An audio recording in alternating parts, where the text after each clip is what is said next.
నాకేం తెలియదు అంటున్నాడు. చెప్పండి బాబు, మీరే న్యాయం చెప్పండి. సార్ ఇది అబద్ధం, పచ్చి అబద్ధం.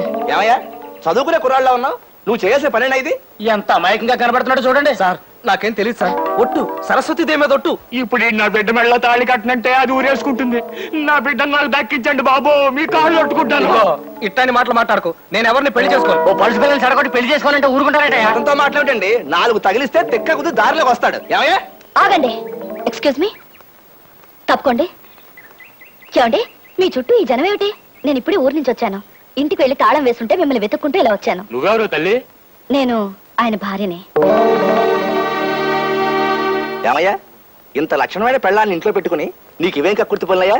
ఏం చేశారైనా? అతని ఇంట్లో పనిచేసే ఈ అమ్మాయిని గర్భవతం చేశాడమ్మా. అది అసంభవం, నేను నమ్మను. అదేమిటమ్మా?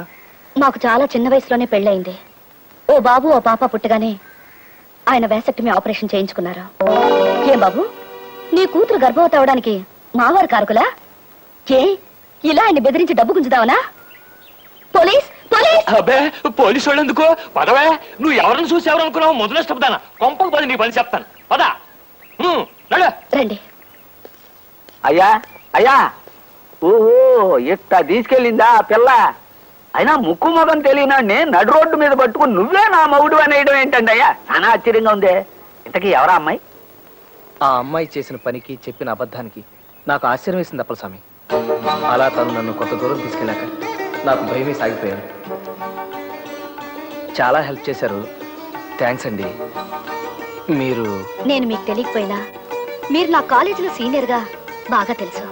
ఇందాక గొడవ చేసిన రాస్కెల్ నాకు తెలిసిన ఇంట్లో 4 నెలల రోజుల క్రితం ఇలాగే గొడవ చేసి డబ్బు తీసుకెళ్లాడండి.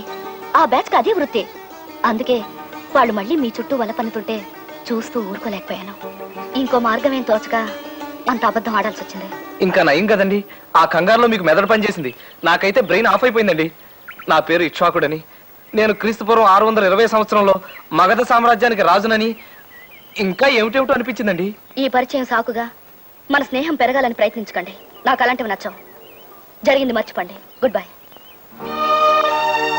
తొలి పరిచయంలోనే నా భార్యను చెప్పడం వలన మరెందుచేతనో ఆ అమ్మాయి నన్ను ఆకట్టుకుంది. నా మనసంతా తనే నిండిపోయింది. ఆ అమ్మాయి పేరు లావణ్య. అవును, ఆ అమ్మాయి కొంతమంది ఆడపిల్లలు కలిసి ఓ ఇల్లు అద్దెకు తీసుకుంటున్నారు. I see. జాగ్రత్త గురు, ఆ అమ్మాయికి బావున్నాడు సుబ్బారావు అని. అతను ఆ ఇంట్లోనే ఉంటాడా? లేదు, బయట ఎక్కడో ఉంటూ ఉద్యోగం చేసుకుంటున్నాడు. కానీ అతను ఆ పిల్ల మీద ఏగైనా వాళ్ళనివ్వడు గురు. సుబ్బారావు కంటపడకుండా లావణ్య ఇల్లు ఎక్కడో తెలుసుకోవాలనుకున్నాను.